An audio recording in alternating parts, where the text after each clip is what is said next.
अब देखिए नेक्स्ट जो हमारा चैप्टर है दिस इज़ योर सिक्योरिटाइजेशन, और यहाँ पर आपके पास छोटा सा ही चैप्टर है और गारंटी से यहाँ से क्वेश्चन आएगा। मैं आपको अभी बता रहा हूँ, यहाँ से गारंटी से क्वेश्चन आएगा। आपके पास 8 क्वेश्चंस हैं, आपको सिंपली 8 क्वेश्चन करने हैं और वहाँ पर आपके पास कहीं ना कहीं आपको 1 या 2 पार्ट आपको मिल सकते हैं सर ईजिली।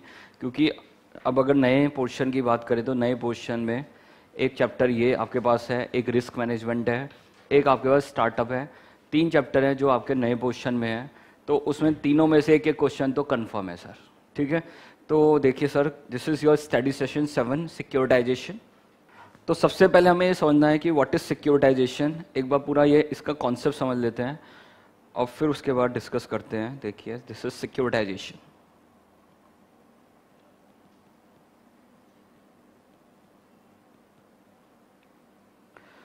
अब सिक्योरिटाइजेशन एक्चुअली में है क्या, वो एक बार समझना है कि पूरा कॉन्सेप्ट क्या है। नाम से पता चल रहा है सिक्योरिटाइजेशन कि यहाँ पर हम एसेट्स को क्या बना रहे हैं, सिक्योरिटी बना रहे हैं। समझ पा रहे हैं, एसेट्स को क्या बना रहे हैं, सिक्योरिटी। तो बैंक की बैलेंस शीट देख रहे हैं हम, this is the balance sheet of a bank. Loans and advances, यहां पर आपके पास क्या आ रहे हैं, loans and advances, and they are illiquid assets.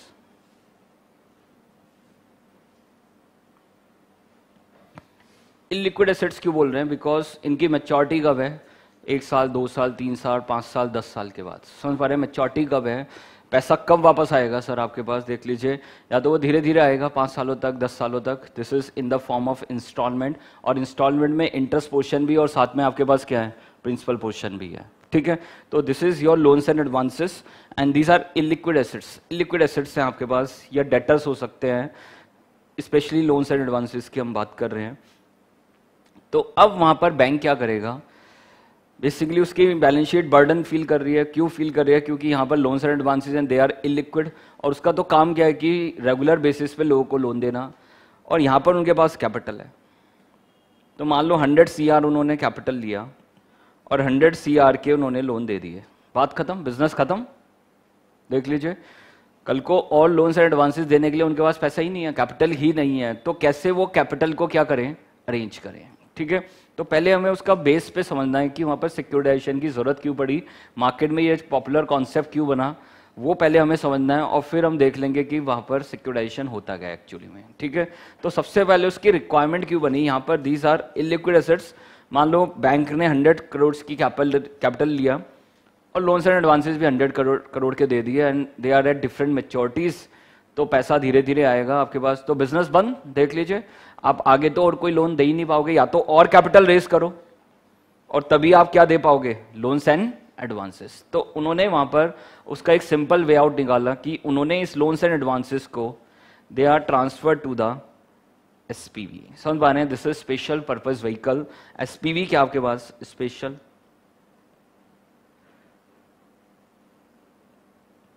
नाम से पता चल रहा है, स्पेशल पर्पस व्हीकल, कि वहाँ पर स्पेसिफिक रिक्वायरमेंट के लिए उसको बनाया गया है।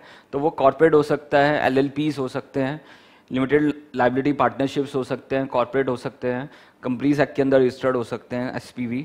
तो वो उस लोन्स एंड एडवांसेस को किसके पास ट्रांसफर कर रहा है, SPV के पास। ठीक है, अब SPV क्या कर रहा है वहां पर, देख लीजिए,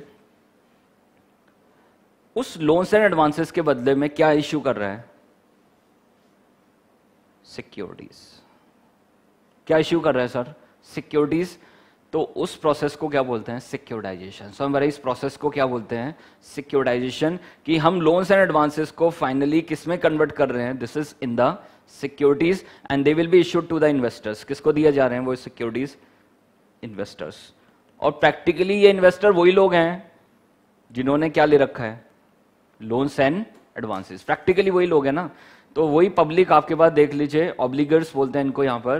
तो ऑब्लिगेट्स क्या कर रहे हैं, वहां पर लोन्स एंड एडवांसेस ले रहे हैं, और वहां पर देख लीजिए दे आर इलिक्विड, धीरे धीरे वापस करेंगे। देख लीजिए, loans and advances, interest, principal part वो वहां पर पोर्शन वापस करेंगे, टाइम पीरियड इन्वॉल्व है वहां पर।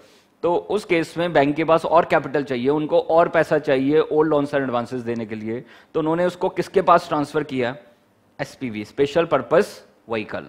टेक्निकली यहां पर भी क्या डेवलप की जाती है, ट्रस्ट।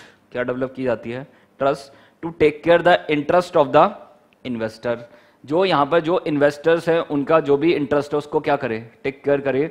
तो बेसिकली होगा क्या सर, लोन्स एंड एडवांसेस से जो इंटरेस्ट प्रिंसिपल आएगा, इंटरेस्ट प्लस प्रिंसिपल, उससे इन सिक्योरिटीज पे क्या दिया जाएगा, इंटरेस्ट एंड प्रिंसिपल।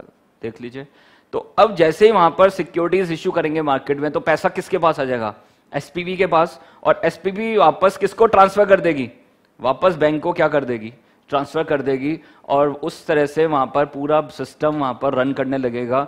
वापस से पैसा डेवलप होगा, और पैसा डेवलप होगा तो फिर लोन्स एंड एडवांसेस होंगे, फिर लोन्स एंड एडवांसेस होंगे तो फिर सिक्योरिटीज इशू की जाएंगी, and these are asset back securities. इन सिक्योरिटीज को क्या बोलते हैं, एसेट बैक सिक्योरिटीज या मोर्गेज बैक सिक्योरिटीज। यहां पर बैकिंग किसकी है, इन एसेट्स की है। यहां पर जो भी कैश फ्लोज जनरेट होंगे उसी से यहां पर उन सिक्योरिटीज का भी वहां पर देख लीजिए कैश फ्लो क्या किया जाएगा, पे आउट किया जाएगा, इन सिक्योरिटीज को पैसा वापस किया जाएगा। तो पूरा एक सिस्टम डेवलप हो गया। देख लीजिए कि वहां पर आपके पास लोन्स एंड एडवांसेस है, उससे सिक्योरिटी बनी, वो मार्केट में इश्यू की गई। These are asset back security, ABS, asset back securities और द मॉर्गेज बैक सिक्योरिटीज। यहां पर जो सिक्योरिटीज है वो कौन कौन सी है, asset back and mortgage back securities. नाम से पता चल रहा है they are backed by the assets, they are backed by the mortgages. Mortgages है ना, ये loans and advances क्या है, mortgages हैं, तो they are backed by the mortgages। तो यहां पर आपके पास देख लीजिए जो भी mortgage से हमें इंटरेस्ट प्रिंसिपल मिलेगा उन्हीं से यहां पर इन सिक्योरिटीज को सर्व किया जाएगा, उन्हें इंटरेस्ट और प्रिंसिपल क्या किया जाएगा, वापस किया जाएगा। ठीक है, तो बैंक का जो बैलेंस शीट में, this is off balance sheet transfer, इसको क्या बोलते हैं, ऑफ बैलेंस शीट ट्रांसफर, कि वहां पर आपने क्या कर दिया, ऑफ बैलेंस शीट उसको क्या कर दिया, ट्रांसफर कर दिया, कि यहाँ पर कोई एक्चुअली में कोई आपने किसी को वहाँ पर सेल आउट नहीं किया है, टेक्निकली आपने सेल आउट नहीं किया है, वहाँ पर आपने सिंपली ट्रांसफर कर दिया अपने लोन्स एंड एडवांसेस को दूसरे की बैलेंस शीट में क्या कर दिया है, ट्रांसफर, और उसके बदले में आपको क्या मिल गया है, पैसा मिल गया है। टेक्निकली आपने अपने लोन्स एंड एडवांसेस को क्या करा लिया, डिस्काउंट करा लिया, क्या करा लिया है, डिस्काउंट करा लिया। तो इसमें यहाँ पर अलग अलग तरीके से चीज़ें होती हैं। वी हैव रिकोर्स, एसपीवी, वहां पर जब हम ट्रांसफर कर रहे हैं तो वहां रिकोर्स होता है ट्रांसफर, या क्या होता है, नॉन रिकोर्स। नॉन रिकोर्स मतलब अब वहां पर रिस्क किसका है, एसपीवी का है, समझ पा रहे हैं, रिस्क किसका है, सामने वाली पार्टी का है, और रिकोर्स में क्या होता है, अभी रिस्क किसका है, हमारा है। ठीक है, तो वी हैव डिफरेंट कैटेगरीज, यहाँ पर अलग अलग नेचर के कॉन्ट्रैक्ट्स हो सकते हैं, किसी भी लेवल पे कॉन्ट्रैक्ट हो सकते हैं। तो अब क्या हुआ सर, देख लीजिए प्रैक्टिकल लेवल पे क्या हुआ, सिक्योरिटाइजेशन बहुत पॉपुलर हुआ मार्केट में, और जितने भी बैंक्स हैं उन्होंने ये सब काम किया, जितने भी फाइनेंशियल इंस्टीट्यूशंस हैं उन्होंने क्या किया, एसेट बैक सिक्योरिटीज मार्केट में क्या की गई, इश्यू की गई, और वहां पर देख लीजिए उन सिक्योरिटीज की जो रेटिंग्स है ना, हाई रेटिंग्स दी गई, हाई रेटिंग्स दी गई उनकी, क्योंकि उन्होंने कहा कि यहां पर तो बहुत क्लीन है कि जितना वहां पर इंटरेस्ट प्रिंसिपल आएगा उतना ही हम यहां पर सिक्योरिटीज को क्या दे देंगे, interest principal, and they are backed by the assets. Assets से क्यों बैक्ड हैं, कि जब ये लोन्स एंड एडवांसेस दिए गए होंगे ना, तो हमने वहां पर जो भी आपके पास देख लीजिए ऑब्लिगर है, जो भी आपके पास देख लीजिए जो लोन रेस कर रहा है, उसकी हमने क्रेडिट क्वालिटी चेक की होगी, और वहां पर उसका सिबिल हमने चेक किया होगा, हमने उसकी क्रेडिट क्वालिटी चेक की होगी, एंड वो हाईली क्वालिटी है। साथ में वहां पर जो भी वो किस चीज के लिए लोन्स एंड एडवांसेस ले रहा है, घर खरीदने के लिए, समझ पा रहे हैं, तो वहां पर घर खरीदने के लिए वो लोन्स एंड एडवांसेस ले रहा है, तो पीछे बैकिंग में क्या है, हमारे पास एसेट्स हैं, तो यहाँ पर जो क्वालिटी है वो क्या है, बहुत बेटर है। तो इन जो सिक्योरिटीज है उनकी रेटिंग्स भी क्या दी गई, हाई रेटिंग्स दी गई, ट्रिपल ए प्लस वहां पर क्या दी गई, रेटिंग्स दी गई। तो these are very popular in the market, ये सिक्योरिटीज मार्केट में क्या हो गई, पॉपुलर हो गई, asset back securities and the mortgage back securities. ठीक है, अब क्या हुआ सर, इन 2008 जो ये लोन्स एंड एडवांसेस दिए गए थे ना, समझ पा रहे हैं, दे आर सब प्राइम। सब प्राइम का क्या मतलब है, उनकी क्वालिटी उतनी बेटर नहीं थी। सब प्राइम का मतलब क्या होता है कि वहां पर उनका जो क्रेडिट क्वालिटी था उतना बेटर नहीं था, और वहां पर बैंक्स क्या दिए गए, लोन्स एंड एडवांसेस। तो क्या हुआ, बबल क्रिएट हुआ। बबल कैसे क्रिएट हुआ कि मार्केट में जो हाउस प्रॉपर्टी के रेट्स थे वो क्या हुए, डाउन हुए, और हाउस प्रॉपर्टी के रेट्स डाउन हुए तो इनकी जो बैकिंग थी ना एसेट्स, उनकी वैल्यू क्या हो गई, कम। लोन्स एंड एडवांसेस ज्यादा है और एसेट की वैल्यू क्या हो गई, कम। तो लोगों ने क्या करना स्टार्ट कर दिया, डिफॉल्ट करना स्टार्ट कर दिया। उन्होंने यहां पर इंटरेस्ट और प्रिंसिपल क्या कर दिया, देख लीजिए, देना बंद कर दिया। तो उससे क्या हुआ, जैसे ही ये इंटरेस्ट प्रिंसिपल कैंसिल हुआ, जैसे ये इंटरेस्ट प्रिंसिपल कैंसिल हुआ, वैसे ही आपने देख लीजिए सिक्योरिटीज पे इंटरेस्ट प्रिंसिपल देना क्या किया, बंद कर दिया तो क्या हुआ, पूरा बिग बबल क्रिएट हुआ एंड दिस इज सब प्राइम इश्यूज। उसका नाम क्या हुआ मार्केट में पॉपुलर, दिस इज सब प्राइम इश्यूज। तो एक पार्टी ने डिफॉल्ट किया तो पूरा सिस्टम ही क्या कर गया, डिफॉल्ट कर गया। और जबकि वहां पर रेटिंग्स क्या थी, हाई रेटिंग्स थी, तो वहां पर रेटिंग एजेंसीज की भी वहां पर प्रॉब्लम सामने आई कि उन्होंने सही से क्रेडिट क्वालिटी चेक नहीं किया। तो उनके लिए नया तरह का इंस्ट्रूमेंट था, उसको उन्होंने सही तरीके से चेक नहीं किया, और सही तरीके से चेक नहीं किया तो वहां पर क्या हुआ देख लीजिए, बाद में डिफॉल्ट हुए, और डिफॉल्ट हुए तो इन्वेस्टर्स को क्या हुआ, लॉस हुआ। और इवन आपने देखा होगा कि Lehman Brothers, this is the biggest bank in US, तो वो क्या हुआ, लिक्विडेट हो गया। समझ पा रहे हैं, वो इंसॉल्वेंट हो गया। और उसका कारण पता क्या था, कि जो ये एसेट्स थे ना सर, जिन लोगों ने परचेज किए हुए थे, दीज आर इन्वेस्टर्स, तो इन्होंने इस पे क्या ले लिया, सीडीएस। लेमन ब्रदर्स के पास जाके क्या ले लिया, सीडीएस। सीडीएस लेने से क्या हुआ, क्रेडिट डिफॉल्ट स्वैप, क्या ले लिया, क्रेडिट डिफॉल्ट स्वैप, कि अगर इन्होंने यहां पर क्रेडिट, इनकी रेटिंग्स कम हुई या इन सिक्योरिटीज ने वहां पर डिफॉल्ट किया, तो उस केस में रिम्बर्स कौन करेगा, लेमन ब्रदर्स। और क्या हुआ, पूरा जब सिस्टम फेलर हुआ, वहां पर सबप्राइम इश्यू हुआ, तो वहां पर इन सिक्योरिटीज की रेटिंग्स डाउन हुई, इनका वहां पर डिफॉल्ट हुआ, और डिफॉल्ट हुआ तो वहां पर किसको बियर करना पड़ा, देख लीजिए, लेमन ब्रदर्स। तो क्या हुआ देख लीजिए, लेमन ब्रदर्स क्या हो गया, installment. And this is the full process of sub prime issue. मैंने जो डिस्कस किया ये पूरा प्रोसेस हुआ था, और वो स्टार्ट कहां से हुआ, this is from the securitization. कहां से स्टार्ट हुआ, सिक्योरिटाइजेशन से, कि पहले उन्होंने वहां पर लोन्स एंड एडवांसेस की क्या बना ली, सिक्योरिटीज, उसको मार्केट में इश्यू किया, और मार्केट में इश्यू किया तो they are high quality instruments, तो लोगों ने जल्दी जल्दी इन्वेस्ट करना स्टार्ट किया। और इन्वेस्ट करने वाले लोग भी कौन ही थे, जिन्होंने लोन्स एंड एडवांसेस लिए हुए थे। तो पूरा सिस्टम एक बार फेल हुआ तो पूरा वहां पर देख लीजिए सिस्टम फेलर हुआ, दिस इज सिमेस्टिक रिस्क। तो वहां पर क्या है कि एक सिस्टम में अगर एक चीज डिफॉल्ट करेगी तो पूरा सिस्टम क्या हो जाएगा, फेलर। तो पूरा वहां पर देख लीजिए लेमन ब्रदर्स, जितने भी इंटरनेशनल बैंक्स थे, उन्होंने सीडीएस राइट किया हुआ था। तो CDS, this is credit default swap, की अगर वहां पर किसी भी इंस्ट्रूमेंट की क्रेडिट क्वालिटी कम हो या उन्होंने डिफॉल्ट किया तो उसका जो लायबिलिटी है वो कौन बियर करेगा, वो बैंक। तो basically this is A insurance. तो पीपल आर वेरी स्मार्ट, जो इन्वेस्टर्स थे उसमें कुछ लोग बहुत स्मार्ट थे, उन्होंने क्या ले लिया, सीडीएस ले लिया। और सीडीएस ले लिया तो सस्ते में मिल गया। क्यों मिल गया इंश्योरेंस सस्ते में, क्योंकि उनकी क्वालिटी क्या थी, हाई थी। समझ पा रहे हैं। तो ट्रिपल ए रेटेड प्लस में कौन लेने वाला इंश्योरेंस, तब भी वो वहां पर इंश्योरेंस दिए जा रहे थे, और उन्हें लगा कि हमें तो प्रीमियम का बेनिफिट हो गया। प्रैक्टिकली क्या हुआ, कल वो बॉन्ड डिफॉल्ट करे और बॉन्ड ने डिफॉल्ट किया तो पूरा सिस्टम क्या हो गया, देख लीजिए, डिफॉल्ट हो गया। तो this is the full process of securitization, sub prime issue, credit default swaps. तो कैसे वो पूरा डेवलप हुआ सिस्टम, वही मैंने यहाँ पर डिस्कस किया है, और यही आपके पास क्या है पूरा, this is the process of securitization. ठीक है, तो और इसको हम अभी इन डेप्थ डिस्कस करेंगे, बट एक मैंने आपको बेसिक आइडिया यहाँ पर आपको दे दिया है कि वहाँ पर ये पूरा सिस्टम क्या था, दिस इज सिक्योरिटाइजेशन। और सिक्योरिटाइजेशन में आपके पास देख लीजिए लोन्स एंड एडवांसेस थे, वो वहां से उससे एसपीवी के थ्रू हमने क्या बना लिया, सिक्योरिटीज, और उसको मार्केट में क्या कर दिया, इश्यू कर दिया। तो उसमें क्या हुआ देख लीजिए, जो यहां से इंटरेस्ट प्रिंसिपल आएगा उसी से हम इन सिक्योरिटीज को क्या कर देंगे, सर्व कर देंगे। ठीक है, तो ये क्या है आपके पास, this is your securitization process. इसी को क्या बोलते हैं, सिक्योरिटाइजेशन प्रोसेस। ठीक है, चलिए सर आगे, एक बार इसको अच्छे से हमें देखना है।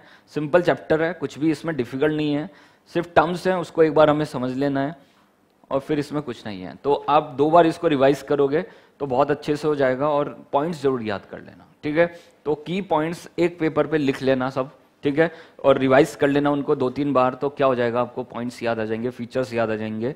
तो यहाँ पर एक क्वेश्चन 100% आने का फुल प्रोबेबिलिटी है, मैं आपको बता रहा हूँ कि यहाँ पर आपको 100% एक क्वेश्चन मिलने वाला है सिक्योरिटाइजेशन से। ठीक है, तो देखिए सबसे पहला क्वेश्चन आपके पास क्या है, this is write a note on the securitization and explain the features of securitization. ठीक है, तो सिक्योरिटाइजेशन क्या है बेसिकली, और उसके क्या फीचर्स हैं वो हम देख रहे हैं। The process of securitization typically involves the creation of the pooling of assets from the illiquid financial assets. तो जो वर्ड मैंने यूज किए थे वही सब यहां पर आ रहे हैं। तो जो इलिक्विड फाइनेंशियल एसेट्स थे, कौन थे, लोन्स एंड एडवांसेस। इलिक्विड क्यों बोल रहे हैं, क्योंकि they are not easily convertible into cash. ठीक है, तो the process of securitization typically involves the creation of pool of assets. तो we have a pool of assets ना, जो ये लोन्स एंड एडवांसेस हैं वो क्या है, these are the pool of assets. देख लीजिए, ये आपके पास क्या है, पूल ऑफ एसेट्स है। from the illiquid financial assets such as receivables or the loans which are marketable. समझ पा रहे हैं उसको क्या बना दिया है? Marketable. In other words, it is a process of repackaging or rebundling of illiquid assets into the marketable securities. तो हमने जो illiquid assets थे, loans and advances थे, उसको किस में कन्वर्ट कर दिया है?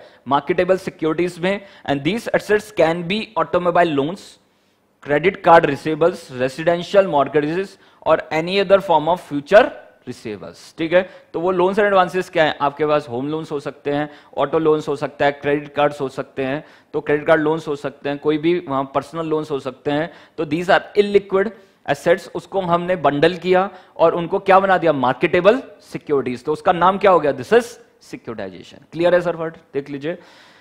फीचर्स ऑफ सिक्योरिटाइजेशन क्या फीचर्स हैं sir? We have creation of financial instrument. तो इससे हमने क्या क्रिएट कर लिया? एक financial instrument. The process of securities can be viewed as process of creation of additional financial product of securities in the market backed by collateral. Backed by collateral का क्या मतलब है? पीछे क्या है आपके पास? कोलेटरल एसेट है. जब आपने वहां पर होम लोन दिया होगा तो पीछे बैकिंग में क्या है? एसेट है सर, वो होम है सर. तो this are backed by the collateral. ठीक है. Bundling and unbundling. पहले बंडल किया, अलग अलग मैच्योरिटीज के लोन को क्या किया? बंडल किया और फिर उनकी क्या बना दी? सिक्योरिटीज. मान लो वी हैव 6 मंथ्स लोन, मेरे पास 6 मंथ्स वाले लोन है, तो उनको एक बंडल बनाया और उसके बदले में 6 महीने वाली सिक्योरिटीज क्या कर दी? इश्यू कर दी. तो this is bundling and unbundling. ठीक है. When all the assets are combined in a pool, it is bundling, and when these are broken into the instruments, they will be broken into the securities of fixed denomination. It is unbundling. ठीक है. तो पहला point is creation of financial instrument. Second one is bundling and unbundling. Third one is tool of risk management. This is a tool of risk management. आप अपने risk को manage कर रहे हो ना, वहां पर आपके पास अब रिस्की एसेट्स हैं. आपकी बैलेंस शीट में क्या है? रिस्की एसेट्स हैं. तो अलग अलग मैच्योरिटी के लोन्स एंड एडवांसेस हैं, अलग अलग रेट ऑफ इंटरेस्ट पे हैं. तो we have different type of securities, different types of loans and advances. तो रिस्की एसेट्स हैं, तो उसको आप क्या कर रहे हो? उसके रिस्क को क्या कर रहे हो? मैनेज. अपने रिस्क को किसको ट्रांसफर कर रहे हो? एसपीवी को. देख लीजिए. तो this is basically your risk management strategy. ये आपके पास क्या है? This is your risk management strategy. तो in the case of assets are securitized on non recourse basis. मैंने ये डिस्कस किया था, लिख लो वर्ड. नॉन रिकॉर्स का क्या मतलब है? अब रिस्क हमारा नहीं है, अब रिस्क किसका है? सामने वाली पार्टी है. नॉन मतलब अब हमारा नहीं है. याद रखना इस वर्ड को, जरूरत पड़ेगी आगे भी. तो नॉन रिकॉर्स का क्या मतलब है? अब हमारा नहीं है, अब किसका रिस्क है? सामने वाली पार्टी का है. ठीक है. तो 100 करोड़ के जो लोन्स एंड एडवांसेस है, these are illiquid risky assets. उसको मैंने किस में कन्वर्ट कर लिया सर? समझ पा रहे हैं? मैंने सर्टेनिटी में उसको कन्वर्ट कर लिया. मैंने वहां पर एक अमाउंट ले लिया उनसे पहले ही. तो अब वहां पर वो रिकवरी हो पाए या ना हो पाए, वो कब किसकी वहां पर देख लीजिए हेडेक है. This is the SPV. समझ पा रहे हैं? किसकी प्रॉब्लम है? वो एसपीवी की. तो बेसिकली मैंने रिस्की एसेट्स को किस में कन्वर्ट कर लिया है? लिक्विड कैश में क्या कर लिया है? कन्वर्ट कर लिया है. तो this is tool of risk management. In case of the assets are securitized on non-recourse basis, then the securitization process acts as a risk management as the risk of default is shifted. समझ पा रहे हैं? हमने risk of default किसकी तरफ shift कर दिया है? एसपीवी की तरफ शिफ्ट कर दिया है. ठीक है. तो basically this is off balance sheet transfer. इसको क्या बोलते हैं मार्केट में? Off balance sheet transfers. ठीक है. तो दीज आर वेरी पॉपुलर. तो आज के टाइम में जब आप फैक्टरिंग सर्विसेज करते हैं, व्हाट इज फैक्टरिंग सर्विसेज? आपके वहां पर बैलेंस शीट में डेटर्स हैं और वहां पर दे आर इलिक्विड. तो आप किसको ट्रांसफर कर देते हैं? फैक्टर को. तो फैक्टर अब रिकवर करता है. अब आपका कोई हेडेक नहीं है. समझ पा रहे? आपकी कोई प्रॉब्लम नहीं है. This is non recourse. इसको क्या बोलते हैं? Non recourse. तो वो भी प्रैक्टिकली क्या है? Of balance sheet transfer. उसको क्या बोलते हैं मार्केट में? Off balance sheet transfer. ठीक है. तो मैंने सीधा का सीधा अपने डेटर्स को सेल कर दिया. मैंने अपने लोन्स एंड एडवांसेस को सेल कर दिया. किसको? एसपीवी को. तो दिस इज सिक्योरिटाइजेशन. अब एसपीवी उसके बदले में क्या बना रहे हैं? सिक्योरिटी. और कह रहे हैं they are backed by the assets. समझ पा रहे हैं? They are backed by the collateral. तो वहां पर देख लीजिए उनकी क्वालिटी हाई हुई और लोगों ने सब्सक्राइब किया उन सिक्योरिटीज को और अपना पैसा उसमें क्या कर दिया? इन्वेस्ट कर दिया. And they are issuing at attractive rate of interest. समझ पा रहे हैं? वो किस पे इशू हो रहे थे? अट्रैक्टिव रेट ऑफ इंटरेस्ट पे. ठीक है. तो देखिए स्ट्रक्चर्ड फाइनेंस. तो जो ये पूरा सिस्टम हमने बनाया इसको क्या बोलते हैं? This is the structured finance. है ना स्ट्रक्चर्ड फाइनेंस? कि वहां पर देख लीजिए मेरे पास पैसा नहीं था, मैंने क्या किया? अपने लोन्स एंड एडवांसेस बेचे और उससे क्या कर लिया? फाइनेंस अरेंज कर लिया. अब वापस मैं क्या दे पा रहा हूं? Loans and advances. It is a process of securitization. Financial instruments are tailored structured to meet the risk return trade of the profile of the investor. तो वहां पर टेलर मेड प्रोडक्ट है ना, अपने हिसाब से अलग अलग मेच्योरिटी का रिस्क है, अलग अलग रिस्क की सिक्योरिटीज वहां पर इशू की जा रही है, तो वहां पर according to the risk return profile, जो भी इन्वेस्टर का क्या है रिस्क रिटर्न प्रोफाइल है, उसके अकॉर्डिंग वो क्या कर रहे हैं वहां पर मार्केट में देख लीजिए उन सिक्योरिटीज को इशू कर रहे हैं, और जो इन्वेस्टर्स हैं उसको क्या करा रहे हैं, सब्सक्राइब करा रहे हैं। ठीक है, तो देख लीजिए meet the risk return trade profile of the investor, and these securitized instruments are considered the best example of structured finance. Structured finance का क्या मतलब है, according to the needs and demand of the investor, उसके according ही क्या बनाया जा रहा है मार्केट में, आपके पास सिक्योरिटीज बनाए जा रहे हैं। तो these are structured finance, आप स्ट्रक्चर्ड बिल्कुल तरीके से वहां पर उसको ड्राफ्ट कर रहे हैं, उन सिक्योरिटीज को बना रहे हैं और मार्केट में क्या कर रहे हैं, इश्यू कर रहे हैं, और उसके बदले में आपके पास क्या आ रहा है, फाइनेंस आ रहा है, आपके पास क्या आ रहा है, पैसा आ रहा है। तो इसको क्या बोलते हैं, we have structured finance. Stretching, stretching आपके पास क्या है, पोर्टफोलियो ऑफ डिफरेंट रिसीवेबल्स और द लोन्स और assets are split into the several part based on the risk and return they carry called ट्रेचेस।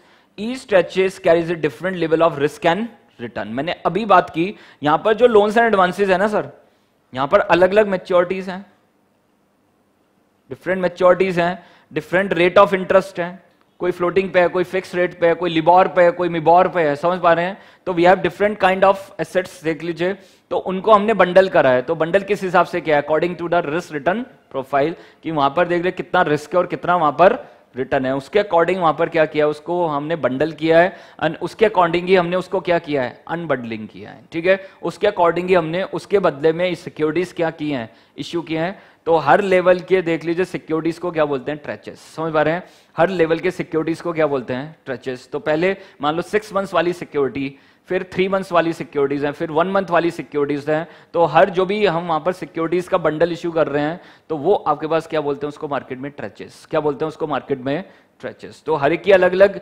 Liabilities होंगी, हर एक की अलग अलग क्या होगा, रिपेमेंट शेड्यूल होगा ना। क्यों होगा, क्योंकि जब वो इश्यू करेंगे, देख लीजिए पहले जो इश्यू की गई हो उसको पैसा पहले वापस मिलेगा, जो बाद में इश्यू किए होंगे, जो वहां पर देख लीजिए सीनियर होंगे तो उनको पहले मिलेगा वापस रिटर्न, फिर जो जूनियर होंगे उनको बाद में मिलेगा। तो अलग अलग लेवल पे क्या किए जा रहे हैं, सिक्योरिटीज इश्यू किए जा रहे हैं, एंड वी कॉल इट ट्रेचेस। उसको क्या बोल रहे हैं मार्केट में, ट्रेचेस। तो देख लीजिए, trenching portfolio of different receivables or loans or assets are split into the several parts based on the risk and return they carry called tranches. Each tranches carry a different level of risk and return. Now the last point, homogeneity. What is homogeneity?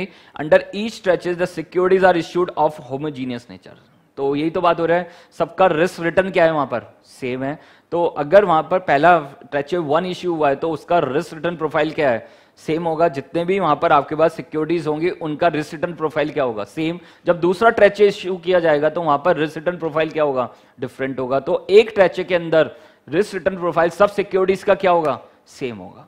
ठीक है, तो देख लीजिए, under each tranche the securities are issue of the homogeneous nature and even mean for the small investor who can afford to invest in the small amounts. तो बहुत small amount में, denomination में हम मार्केट में issue करेंगे, और जिससे small investors को क्या करेगा, सब्सक्राइब करेगा, और उनकी उन्होंने हाई रेटिंग्स दे दी तो इवन वहां पर देख लीजिए मार्केट में उसकी रिलायबिलिटी हुई, और रिलायबिलिटी हुई तो लोगों ने वहां पर क्या किया, इजिली क्या किया, इन्वेस्ट किया। ठीक है, तो this is the whole process of securitization and the features of securitization. तो एक पेपर पे जल्दी से ये 6 पॉइंट लिख लो।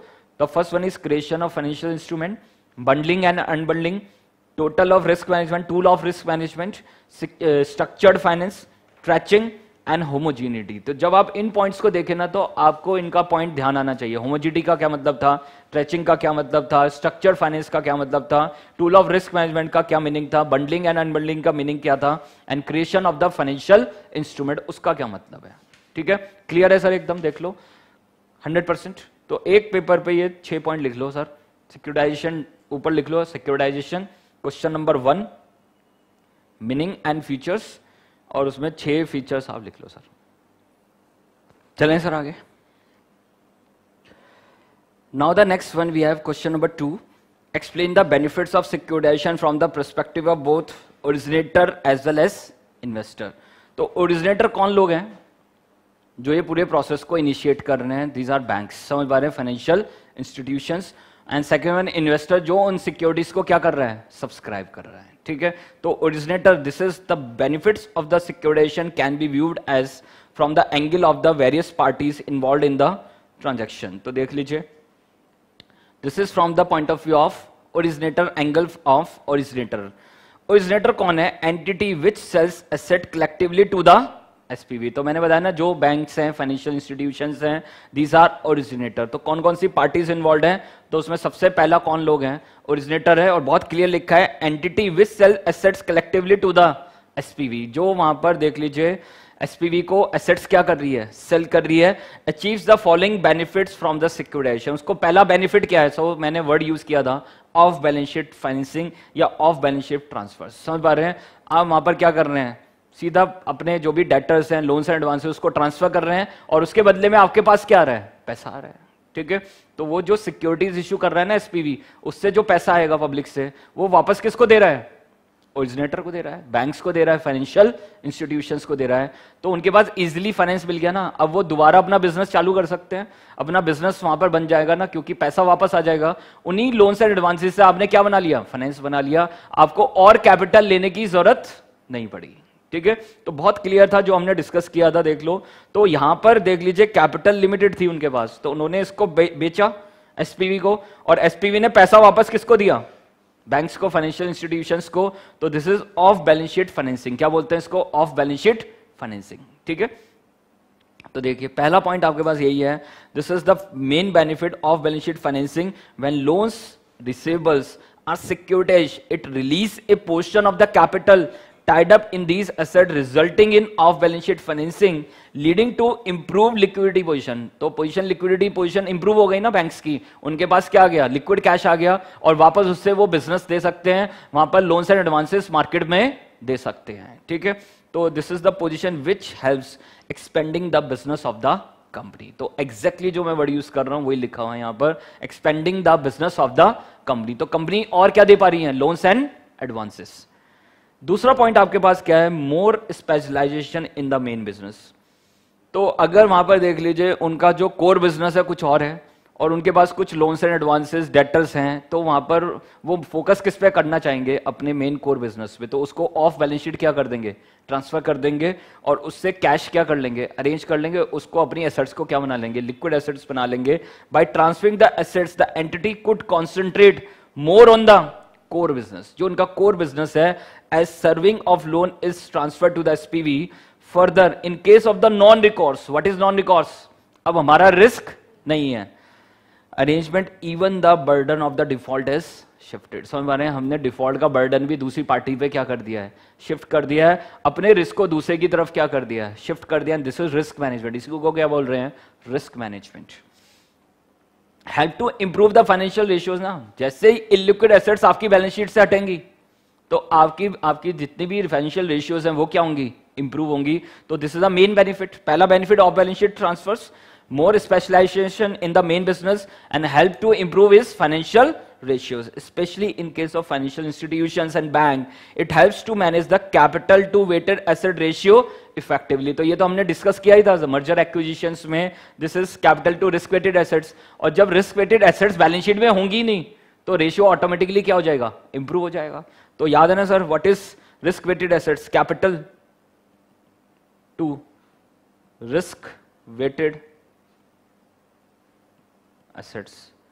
अब जैसे ही आपने ऑफ बैलेंस शीट ट्रांसफर किया, तो रिस्क वेटेड एसेट्स क्या हो गई, कम, और कम होंगी तो देख लो सर, रेशियो क्या हो जाएगी, इंप्रूव हो जाएगी। समझ पा रहे हैं, रेशियो क्या हो जाएगी, इंप्रूव हो जाएगी। और रेशियो इंप्रूव होगी तो समझ पा रहे हैं ना, बैंक का शेयर प्राइस भी क्या होगा, इंप्रूव होगा। तो जितनी भी रेशियोज हैं वो क्या होने वाली हैं, इंप्रूव होने वाली है। और इसलिए सब बैंक्स ने ये प्रोसेस स्टार्ट कर दिया सिक्योरिटाइजेशन का, कि उनका देख लीजिए, उनका जो रेशियोज हैं, रेशियो जितने भी रेशियोज वो कैलकुलेट कर रहे हैं वो इंप्रूव हो रहे हैं। तो specially in case of financial institution and banks, it helps to manage the capital to risk rated ratio effectively.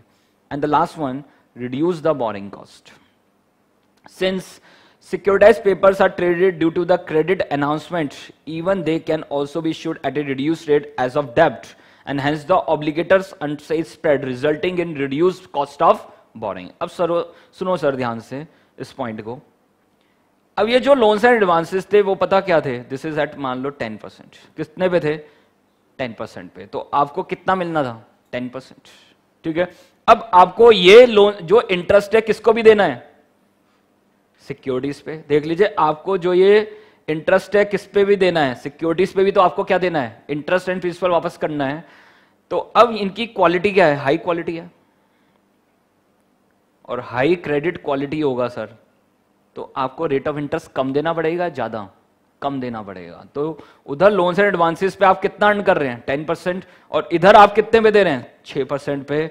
तो जो दोनों का डिफरेंस है 10% माइनस 6%, तो इसको क्या बोलेंगे? स्प्रेड. क्या बोलेंगे इसको? स्प्रेड. ठीक है. तो आप कितने का स्प्रेड कमा रहे हैं? 4% का, है ना सर? क्योंकि वो जो लोन्स एंड एडवांसेस पे आपको आ ही रहा है इंटरेस्ट, और साथ में आपने जो सिक्योरिटीज इश्यू किए हैं उनका क्वालिटी हाई है, तो आपको वहां पर देख लीजिए क्रेडिट क्वालिटी हाई होगी तो आपको रेट ऑफ इंटरेस्ट क्या देना पड़ेगा? कम. तो आप इजिली क्या अर्न कर पा रहे हैं? Spread. And this is the profit margin of the bank. यही तो है बैंक का प्रॉफिट मार्जिन. क्या है? This is 4%. उधर 10% मिलेगा, उधर देना कितना है? 6%. And 4% is your profit margin. और आप ये काम करना ही चाहेंगे ना, आप ये प्रोसेस को क्या करना चाहेंगे? वापस फॉलो करना चाहेंगे. तो यही पूरा विशियस साइकिल क्या हो गया? क्रिएट हो गया. और विशियस साइकिल क्यों क्रिएट हो गया? उधर सिक्योरिटीज, वहां पर आपने लोन से एडवांस दे दिया, उसके अगेंस्ट सिक्योरिटी इश्यू कर दिया. अब जैसे ही एक पार्टी ने डिफॉल्ट किया तो सब ने, पूरे सिस्टम ने वहां पर फेलर हुआ, और सिस्टम फेलर हुआ तो उस केस में हर पार्टी ने डिफॉल्ट करते चलेगा. और दिस इज बबल क्रिएट हुआ. बबल क्या हुआ? बस्ट हुआ. समझ पा रहे हैं? एंड दिस इज सब प्राइम इश्यू. इसी को नाम दिया, क्या दिया गया? सब प्राइम. सब प्राइम क्यों वर्ड यूज किया गया? बिकॉज जो ये लोन से एडवांसेस दिए गए थे ना, एक्चुअली में उन इन्वेस्टर्स की या उन जो भी आपके पास ऑब्लिगर्स थे उनकी क्रेडिट क्वालिटी उतनी अच्छी नहीं थी. तो what is the meaning of sub prime? Less quality. समझ में? Less credit quality. ठीक है. तो देखिए सर, तो रिड्यूस बोरिंग कॉस्ट. तो एक बार इसको और अच्छे से रीड कर लो. Since securitize papers are rated due to the credit enhancement. What is credit enhancement? अभी हम डिस्कस करेंगे आगे जाके. क्रेडिट एनहांसमेंट क्या होता है कि मान लो आप कोई सिक्योरिटी मार्केट में इशू कर रहा है और लग रहा है कि उसकी क्रेडिट क्वालिटी थोड़ी कम है, तो आप उसमें क्या अटैच करते हो? Credit enhancement. आप सामने वाली किसी पार्टी से क्या लेके आ जाते हो? वहां पर देख लीजिए, उससे बैंक गारंटी ले आते हैं या उसकी पर्सनल गारंटी ले आते हैं. साथ में हम कोई एसेट एक्स्ट्रा क्या कर देते हैं? प्लेज कर देते हैं. तो उसकी क्रेडिट क्वालिटी क्या हो जाती है? इंक्रीज हो जाती है. तो उसको क्या बोलते हैं? Credit enhancement. ठीक है. तो मान लो आप आज के टाइम में आपको लोन नहीं मिल पा रहा, तो बैंक क्या करता है? कहता है कि किसी पार्टी से क्या दिलवा दो? गारंटी दिलवा दो. तो उसको क्या बोलते हैं? Credit enhancement. क्लियर है वर्ड? तो व्हाट इज क्रेडिट एनहांसमेंट? कि हम अपनी क्रेडिट क्वालिटी को क्या कर रहे हैं? इंप्रूव करा रहे हैं. वो कैसे कर पा रहे हैं? या तो आप बैंक गारंटी दे रहे हैं, या पर्सनल गारंटी दे रहे हैं, या कोई नई एसेट क्या कर रहे हैं? प्लेज कर रहे हैं. ठीक है. तो दिस इज वेरी सिंपल ना. वहां पर एसेट प्लेज कर दो तो आपकी क्रेडिट क्वालिटी क्या हो जाएगी? इंक्रीज हो जाएगी. ठीक है. तो देखिए sir, since securitized paper are rated due to the credit enhancement, even they can also be issued at a reduced rate. समझ पा रहे? वो किस पे इश्यू होंगे? लोअर रेट ऑफ इंटरेस्ट पे. एंड हेंस द ऑब्लिगेटर्स अर्न से स्प्रेड. ऑब्लिगेटर जो वहां पर देख लीजिए आपके जो लोन्स एंड एडवांसेस को सेल कर रहा है, किसको? एसपीवी को. तो वो क्या अर्न करेगा? Spread. Resulting in the reduce cost of boring. समझ पा रहे? उसकी बोरिंग कॉस्ट क्या हो जाएगी? कम हो जाएगी. ठीक है. तो ये आपके पास देख लीजिए, this is from the angle of the originator. These are the benefits of securitization. Investor के लिए क्या क्या बेनिफिट्स हैं सर? सबसे पहले डाइवर्सिफिकेशन ऑफ रिस्क. अपने रिस्क को क्या कर रहे हैं? डाइवर्सिफाइड कर रहे हैं. Purchase of securities backed by the different type of assets provide the diversification of the portfolio. तो कहीं ना कहीं आप अपने अनसिस्टमेटिक रिस्क को क्या कर रहे हैं? कम कर रहे हैं, resulting in reduction of the risk. ठीक है. तो आप अलग अलग तरह की मैच्योरिटीज वाली सिक्योरिटीज में इन्वेस्ट कर रहे हैं, अलग अलग क्रेडिट क्वालिटी वाली सिक्योरिटीज में इन्वेस्ट कर रहे हैं, और कहीं ना कहीं अपने ओवरऑल रिस्क को क्या कर रहे हैं? कम कर रहे हैं. तो this is diversification of risk. Regulatory requirement. Acquisition of asset backs belonging to a particular industry, say micro industries, helps bank to meet the regulatory requirement of investment of funds in the industry specific. ठीक है. तो वहां पर देख लीजिए regulatory requirements भी क्या हो रही हैं? फुलफिल हो पा रही हैं. तो जितना ज्यादा सिक्योरिटीज वो इश्यू कर रहे हैं एक पर्टिकुलर सेक्टर के लिए, तो वहां पर देख लीजिए उनकी जो रेगुलेटरी रिक्वायरमेंट है कि आपको इस पर्टिकुलर सेक्टर में इतना लोन्स एंड एडवांसेस देना है या इतना वहां पर देख लीजिए फाइनेंस आपको अवेलेबल कराना है, तो वो सब रेगुलेटरी रिक्वायरमेंट्स क्या हो पा रही हैं, फुलफिल हो पा रही है। तो acquisition of asset back belonging to a particular industry से micro industry helps bank to meet the regulatory requirement of investment of fund in the industry specific. तो अब जो एसपीवी है ना, वो सिक्योरिटीज उन्होंने पता किसको सेल कर दी, किसी दूसरे बैंक को सेल कर दी। तो बैंक, जिस बैंक के पास सरप्लस फंड्स थे ना, उन्होंने अपना पैसा किस में लगा दिया, उन सिक्योरिटीज में लगा दिया। तो उनका जो स्पेसिफिक इंडस्ट्री में कोई पर्टिकुलर फाइनेंस प्रोवाइड कराने का जो वहां पर रेगुलेटरी रिक्वायरमेंट थी, तो वो क्या हो पा रही है, फुलफिल हो पा रही है। ठीक है, तो इन्वेस्टर ना लेके वो सिक्योरिटीज किसने ले ली, किसी पर्टिकुलर बैंक ने। तो टेक्निकली बैंक ने पैसा दे दिया किसके लिए, एक पर्टिकुलर सेक्टर के लिए, एक पर्टिकुलर इंडस्ट्री के लिए। तो कहीं ना कहीं रेगुलेटरी रिक्वायरमेंट्स क्या हो पा रही है, फुलफिल हो पा रही है। ठीक है, and the last one, protection against default. अब वहां पर इन्वेस्टर के लिए बड़ा सिंपल है ना, वो कह रहा है कि हाँ भाई ये जो सिक्योरिटी है इसमें मेरे पास प्रोटेक्शन है ना। प्रोटेक्शन क्यों है, वो किसके थ्रू बैक्ड है, they are backed by the mortgage और the backed by the assets. तो मेरे पास क्या है, गारंटी है। तो वहां पर मेरे पास डिफॉल्ट होने का चांस क्या है, कम है, और डिफॉल्ट होने का चांस कम है, तो इसलिए उनकी क्रेडिट क्वालिटी क्या थी, हाई थी। ठीक है, तो देख लीजिए, in case of the recourse arrangement, if there is any default by one third party, then originator shall make good and least amount. Moreover, there can be an insurance arrangement for the compensation of any such default। तो मैंने बताया ना, we have CDS है हमारे पास, credit default swap. तो ले लो, insurance ले लो, छोटा सा प्रीमियम दो और अपने रिस्क को क्या कर लो सर, देख लीजिए वहां पर, देख लीजिए रिड्यूस कर लो। तो this is protection against default. Default के अगेंस्ट हमारे पास क्या है, प्रोटेक्शन। तो अगर नॉन रिकोर्स ना होकर रिकोर्स बेसिस पे है, रिकोर्स बेसिस का मतलब रिस्क अब किसका है, जिसने वहां पर उन एसेट्स को सेल किया, दिस इज ओरिजिनेटर। वो कौन है, ओरिजिनेटर बैंक फाइनेंशियल इंस्टीट्यूशन है। तो अगर रिकोर्स बेसिस पे है, तो अगर कल वहां पर कोई पार्टी डिफॉल्ट करती है तो किसको बियर करना है, बैंक्स को। तो मेरे पास है ना सर गारंटी, किसकी, बैंक्स हैं, फाइनेंशियल इंस्टीट्यूशन। साथ में मैं वहां पर क्या ले सकता हूं, सीडीएस ले सकता हूं, इंश्योरेंस ले सकता हूं, जिससे अपने डिफॉल्ट रिस्क को क्या कर सकता हूं, मिनिमाइज। ठीक है, तो these are the benefits to the investor जो वहां पर इन्वेस्ट कर रहे हैं। तो first one is diversification of risk, regulatory requirement, and the third one is protection again default. Now the next question, this is on participants. कौन कौन इस मार्केट में पार्टिसिपेंट्स हैं, we have primary participants and secondary participants in the securitization process. तो third point यही है, distinguish between the primary and the secondary participants in the securitization. Discuss briefly the primary participants in the process of securitization. तो आपके पास यहाँ पर primary and secondary participants हैं। तो broadly the participant in the process of securitisation can be divided into the two categories. The first one is primary and the second one is secondary participant. तो primary participant कौन है, सबसे पहले कौन है, originator. कुछ याद ही नहीं करना, ओरिजिनेटर। साथ में उसने किसको ट्रांसफर किया है, एसपीवी, और उसने सिक्योरिटी किसको ट्रांसफर किया है, इन्वेस्टर। तो सबसे पहले मैंने वही डिस्कस किया था, वी हैव ओरिजिनेटर, उसने ट्रांसफर किया एसपीवी को, और एसपीवी ने सिक्योरिटी किसको ट्रांसफर किया है, इन्वेस्टर। तो प्राइमरी पार्टिसिपेंट्स कौन कौन लोग हैं, originator, SPV and the third one is investor. एक बार देख लेते हैं, it is the initiator of the deal. समझ पा रहे, ये कौन लोग हैं, इनिशिएटर ऑफ द डील, जो डील को क्या कर रहे हैं, इनिशिएट कर रहे हैं, and can be termed as securitizer. उसको क्या बोल रहे हैं, सिक्योरिटाइजर और the originator. It is an entity which sells the asset lying in its book.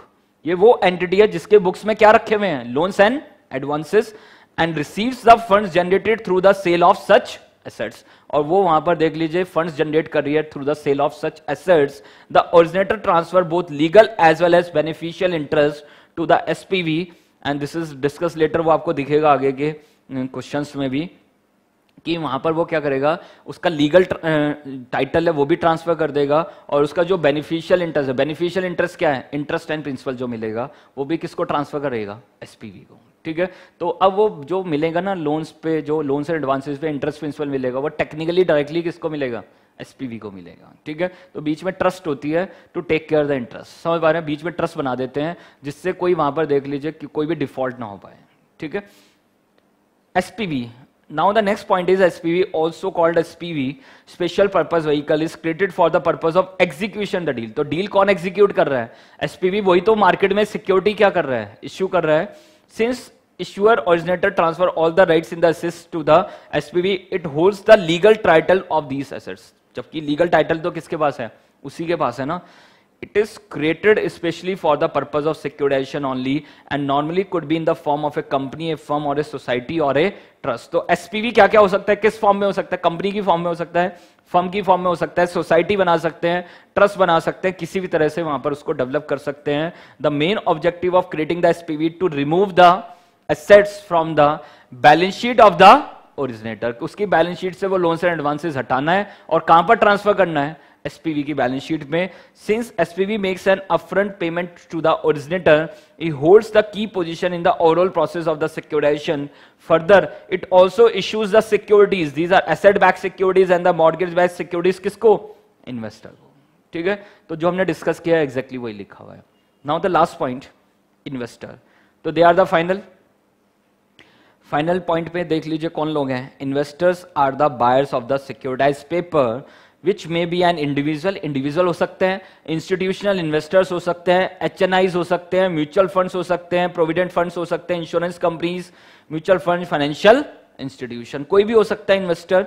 Since they are acquire a participated in the total pool of assets, they receive their money back in the form of interest and principal as per the terms agreed. तो उसके बदले में उन्हें क्या मिलेगा? Interest and principal, जो भी agreed होगा, जिस तरह से एग्रीड होगा. तो देख लीजिए, तो since they acquire a participation in the total pool of assets, receivables, they receive their money back in the form of interest and the principal as per the term agreed. ठीक है, तो these are the primary participants. ये तीनों लोग कौन है? Primary. अब secondary पे आ जाओ सर. सेकेंडरी पार्टिसिपेंट्स कौन है? सबसे पहले ऑब्लिगेट्स. ऑब्लिगेट्स कौन है? जिन्होंने वहां पर क्या लिया? लोन्स एंड एडवांसेस लिया है. समझ पा रहे हैं? जिसको वहां पर ओरिजिनेटर ने क्या दिया है? लोन दिया है. तो उन लोगों को क्या बोल रहे हैं? ऑब्लिगर्स. क्या बोल रहे हैं उनको? ऑब्लिगर्स. ठीक है, तो who are obligors? Actually they are the main source of whole securitization process. अगर वो लोन ही ना लेते तो फिर कोई, समझ पा रहे, लोन्स एंड एडवांसेस होता ही नहीं, और लोन्स एंड एडवांसेस होता ही नहीं तो फिर कोई सिक्योराइजेशन प्रोसेस होता ही नहीं. तो they are the key player ना, मेन सोर्स ना, जहां से ये पूरा सिक्योराइजेशन प्रोसेस क्या हो रहा है? स्टार्ट हो रहा है. तो actually they are the main source of the whole securitization process. They are the parties who owe money to the firm and are assets in the balance sheet of originator. ठीक है, और यही तो उनकी बैलेंस शीट में क्या बन के आए हैं? Loans and advances. The amount due from the obligor is transfer to the SPV and hence they form a basis of securitization process and their credit standing is of the paramount important in the whole process. अगर उन्हीं ऑब्लिगर्स की ratings अच्छी नहीं है तो उसी case में क्या होगा? पूरा देख लीजिए सब प्राइम. इसलिए उसको वर्ड क्या दिया गया? सब प्राइम. कि जो ये ऑब्लिगेट्स थे ना सर, इनकी रेटिंग्स अच्छी नहीं थी. वो क्या थी? सब प्राइम थी. सब प्राइम मतलब लो क्वालिटी की थी. क्या थी? Low quality. वो पहले भी कभी क्या कर चुके थे? डिफॉल्ट कर चुके थे. उन लोगों को भी क्या दे दिया गया? Loans and advances. ठीक है, तो that's why we call it subprime. उसको मार्केट में क्या बोलते हैं? Subprime. ठीक है, तो this is subprime crisis. तो वो लो रेटिंग्स थे उनके, उनको उन्होंने लोन्स एंड एडवांसेस दे दिया. वो पहले डिफॉल्ट कर चुके थे, अब उन्होंने दोबारा डिफॉल्ट किया, तो पूरा सिस्टम क्या हो गया? फेलर हो गया. ठीक है, तो दीज आर ऑब्लिगर्स. ये कौन लोग हैं? Obligors. Now the second main party is rating agency. है ना सर? अब उन सिक्योरिटीज को रेटिंग कौन देगा? Rating agency. और लाइन लग गई सर, समझ पा रहे हैं? सब वहां पर जितनी भी रेटिंग एजेंसीज थी, तो वहां पर कंपटीशन आ गया कि हम देंगे रेटिंग्स, हम देंगे रेटिंग्स. और उसका कारण क्या था? They are high quality instruments. तो उतना वहां पर देख लीजिए हाई क्वालिटी इंस्ट्रूमेंट्स था, तो उतना वो जज नहीं कर पाए कि वहां पर रेटिंग एक्चुअली में कितनी होनी चाहिए. ठीक है, तो यहां पर अगर आप देखेंगे सब प्राइम इश्यू में एक मेजर डिफॉल्ट किन लोगों का था? रेटिंग एजेंसीज का था. क्यों था? वो सही से उन इंस्ट्रूमेंट्स का रिस्क को एनालाइज नहीं कर पाया. ठीक है, तो रेटिंग एजेंसी का वहां पर एक बड़ा इंपॉर्टेंट रोल था, और वो वहां पर देख लीजिए उसका रिस्क एनालाइज नहीं कर पाए. और उसका कारण क्या हुआ? लेमन ब्रदर्स उड़ गया सर. समझ पा रहे हैं? इतना बड़ा बैंक वहां पर देख लीजिए क्या हुआ? वो डिफॉल्ट कर गया और पूरा इंसॉल्वेंट हो गया, लिक्विडेट हो गया. तो देख लीजिए rating agency the securitisation based on the pool of assets rather than the originators, the assets have to be assessed in terms of its credit quality and the credit support available. Rating agency assess the following. Rating agency क्या क्या assess कर रही हैं? Strength of the cash flows. क्या जो वो cash flows है वो आएंगे नहीं आएंगे, वो timely आएंगे नहीं आएंगे, तो this is the strength of the cash flows. Mechanism to ensure timely payment of interest and principal repayments. देख लीजिए तो क्या सिस्टम फॉलो किया जा रहा है जिससे टाइमली इंटरेस्ट और प्रिंसिपल मिले? Credit quality of the securities, liquidity support and the strength of the legal framework. Rating agency assess the following, क्या एसेस करेगा? Strength of the cash flows, समझ पा रहे हैं? जो वो कैश फ्लोज आ रहे हैं, इंटरेस्ट प्रिंसिपल आ रहा है, उसके कितना स्ट्रेंथ है, क्या वो रेगुलर आ पाएंगे नहीं आ पाएंगे, क्या वो टाइमली पेमेंट होगी या नहीं होगी, वो सब कौन चेक कर रहा है? Rating agency. Credit quality of the securities, तो जो भी बैकिंग में उन्होंने वहां पर घर दिया है, देख लीजिए घर के डॉक्यूमेंट्स दिए हैं, या उन्होंने कोई भी सिक्योरिटी आपको प्रोवाइड कराई है, कोलेट्रल दिया है, तो उनकी क्रेडिट क्वालिटी क्या है? लिक्विडिटी सपोर्ट, वहां पर देख लीजिए जो पार्टी है क्या उनके पास कोई लिक्विडिटी सपोर्ट है नहीं, उनको वहां रेगुलर इनकम आ रही है नहीं आ रही है, वो सैलरीड है या वो वहां पर देख लीजिए सेल्फ एम्प्लॉयड है, तो क्या उनके पास लिक्विडिटी सपोर्ट है नहीं है? And the last one is strength of the legal framework, कि अगर कल को कोई पार्टी डिफॉल्ट करती है तो क्या लीगल फ्रेमवर्क, क्या किस तरह से एसेट वहां पर देख लीजिए डिटैच की जाएगी या वहां पर अटैच की जाएगी, और उसको हम क्या ले सकते हैं, देख लीजिए उसको लिक्विडेट करा सकते हैं या नहीं करा सकते। जैसे इंडिया में इट्स वेरी डिफिकल्ट कि बहुत जल्दी से किसी की एसेट्स को लिक्विडेट करा रहा है, समझ पा रहे हैं? तो we have a long legal process, उसको फॉलो करना पड़ता है, उसके बाद ही आप किसी की एसेट्स को लिक्विडेट करा पा रहे हैं, ठीक है? Although the rating agency secondary, लग रहा है कि वो secondary है to the process of securing, but it plays a vital role. समझ पा रहे हैं? क्योंकि पूरा जो गेम किसके ऊपर सेट था, रेटिंग के ऊपर ही सेट था, तभी उनकी क्वालिटी हाई थी, तभी इन्वेस्टर ने उसको सब्सक्राइब किया, और वहां पर रेट ऑफ इंटरेस्ट भी वहां पर कम देना पड़ा, उन सिक्योरिटीज पे रेट ऑफ इंटरेस्ट भी क्या देना पड़ा? कम देना पड़ा। तो this is your rating agency. साथ में we have receiving and paying agent, समझ पा रहे हैं? बीच में देख लीजिए उधर से रिसीव करना है इंटरेस्ट एंड प्रिंसिपल, और उधर सिक्योरिटीज पे क्या पे करना है? Interest and principal.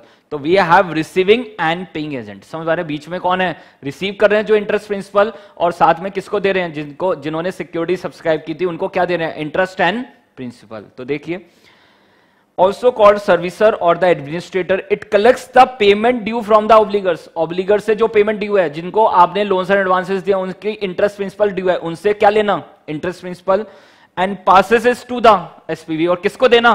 एसपीवी को। तो these are receiving and the paying agent, इनको क्या बोल रहे हैं? Receiving and paying agent. It also follow with the defaulting borrower and it required initiate the appropriate legal action against them. Generally an originator or its affiliates act as a सर्विसर। तो basically mainly market में क्या होता है, अगर वहां पर ICICI bank है तो वही क्या बनता है, देख लीजिए ओरिजिनेटर बनता है, वही वहां पर देख लीजिए ये सब फैसिलिटी या सर्विसेज कौन प्रोवाइड करा रहा है? ओरिजिनेटर ही करा रहा है, ठीक है? नाउ द एजेंट और द ट्रस्टीज, और बीच में कौन लोग हैं? ट्रस्ट है। Trustees are appointed to oversees that all the parties to the deal perform in the true spirit of the terms of the agreement, समझ पा रहे हैं? तो वहां पर वो सही से काम कर रहे हैं, कोई पार्टी डिफॉल्ट ना करे, तो वो सब कौन देख रहा है? To take care the interest of the investor, this are trustees. Normally it take care the interest of the investor who acquire the securities. बहुत क्लियर है? अब देखिए नेक्स्ट जो वर्ड है, दिस इज क्रेडिट एनहांसर्स। अब अगर किसी वजह से क्रेडिट क्वालिटी बेटर नहीं है इंस्ट्रूमेंट्स की, तो उस केस में वहां पर साथ में क्या अटैच कर देते हैं? Credit enhancers. हम वहां पर प्लेज कर देंगे कोई एडिशनल एसेट्स, साथ में गारंटी, बैंक गारंटी या पर्सनल गारंटी दिला देंगे, तो उससे उनकी क्रेडिट क्वालिटी क्या हो जाएगा? इंक्रीज हो जाएगा। Since investors in the securitization instruments are directly exposed to the performance of the underlying and sometimes may have limited or no recourse to the originator, they seek additional comfort in the form of credit enhancement. समझ पा रहे हैं? तो उनको additional comfort चाहिए in the form of credit enhancement. In other words, they require the credit rating of the issued securities, which also empowers the marketability of the security. और उसी की वजह से, क्रेडिट एनहांसमेंट की वजह से, क्रेडिट रेटिंग्स की वजह से ही तो मार्केट में उन सिक्योरिटीज की क्या है? डिमांड है, ठीक है? Originator itself a third party says a bank may provide this additional context called the credit enhancer. तो अब originator ही तो कहेगा कि ठीक है भाई क्रेडिट क्वालिटी कम आ रही है तो ठीक है मैं आपको क्या दिलाता हूं? क्रेडिट एनहांसर्स, ठीक है? तो ये काम किसका है दिलाने का? क्रेडिट एनहांसमेंट कराने का काम किसका है? ओरिजिनेटर का है। देख लीजिए जो वहां पर लोन्स एंड एडवांसेस क्या कर रहा है? सेल कर रहा है। तो originator itself a third party says a bank में provides additional context called the credit enhancer, while originator provide this comfort in the form of over collateralization. समझ पा रहे हैं? एडिशनल एसेट्स क्या कर दी? प्लेज कर दी। दिस इज ओवर कोलेटरलाइजेशन और the cash collateral, वहां पर कैश कोलेटरल दे दिया। The third party provides in the form of letter of credit और द श्योरिटी बॉन्ड्स, और थर्ड पार्टी में देख लीजिए in the form of LC letter of credit, this is bank guarantee, और साथ में क्या है? Surety bonds. साथ में क्या इश्यू कर दिए? Surety bonds.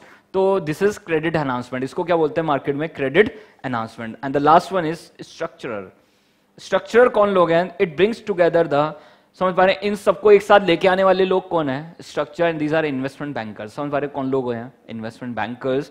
तो it brings together the originator, investor, credit enhancer and other parties to the deal of the securitization non with, these are the investment bankers. देख लीजिए वही लिखा हुआ है। And also arranger of the deal, it ensure that deal meets all legal, regulatory, accounting and the tax law requirements। समझ पा रहे हैं, तो वो कौन लोग हैं, स्ट्रक्चर। तो एक पेपर पे लिखो, the first one is obligors, second one is rating agency, third one is receiving and paying agent, and the fourth one is agent और the trustees, credit enhancers, and the last one is structure. ठीक है, important है, कभी भी exam में आपको दिखेगा ये क्वेश्चन। की पॉइंट्स लिखने हैं, और जो वहां पर अपनी लैंग्वेज में, कोई आपको ये कॉपी पेस्ट करने की जरूरत नहीं है, सिंपल अपनी लैंग्वेज में कुछ कीवर्ड्स के साथ आपको लिखना है। 4 में से 4 मिलने वाले, मैं आपको बता रहा हूँ। ठीक है, एक नंबर भी नहीं कटने वाला। यहाँ पर जो बहुत प्रैक्टिकल बेस्ड थ्योरी है, आपने देख लिया होगा कि सर जो भी जैसे रिस्क मैनेजमेंट का चैप्टर आया, securitisation, this is a popular concept in the market. तो ये एक मेन पार्ट है यहाँ पर कि जो मोस्ट पॉपुलर कॉन्सेप्ट है उसी को उन्होंने यहाँ पर ऐड किया है अपने मॉड्यूल में, और बहुत प्रैक्टिकल चीज है। ऐसा पढ़ के नहीं लग रहा होगा कि आप इसको कुछ रट रहे हो, समझ पा रहे हैं। सिर्फ रटने का पॉइंट यही है कि आपको वो पार्टीज पता होनी चाहिए, या वहां पर जो पॉइंट है वो आपको पता होना चाहिए। उसके अलावा यहाँ पर देख लीजिए सब कुछ समझने का पॉइंट है, कुछ भी आपको क्रैमिंग नहीं करनी है। तो ज्यादा से ज्यादा बस आपको कीवर्ड्स ध्यान रखने हैं।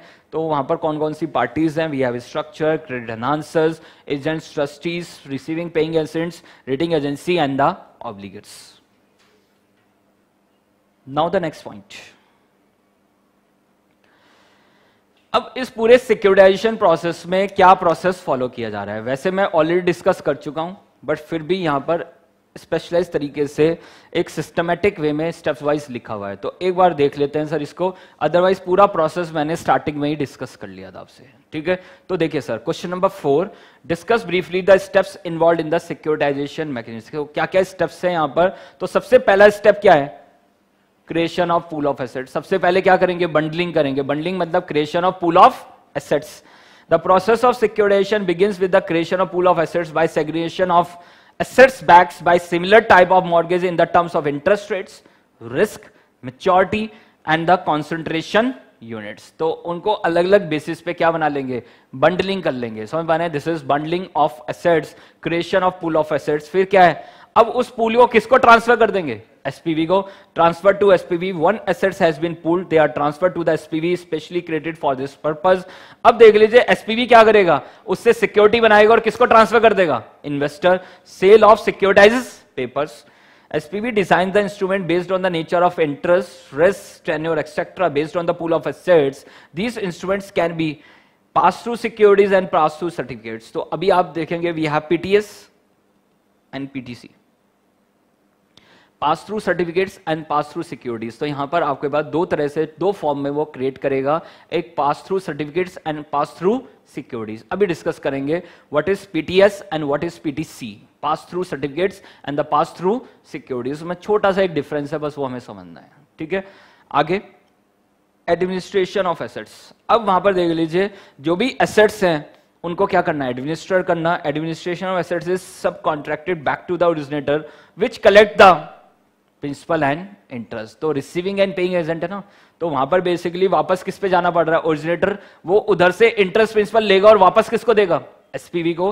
तो the administration of asset is सब contracted back to the originator which collects the principal and interest from the underlying assets and transfer it to the SPV and which works as a conduct.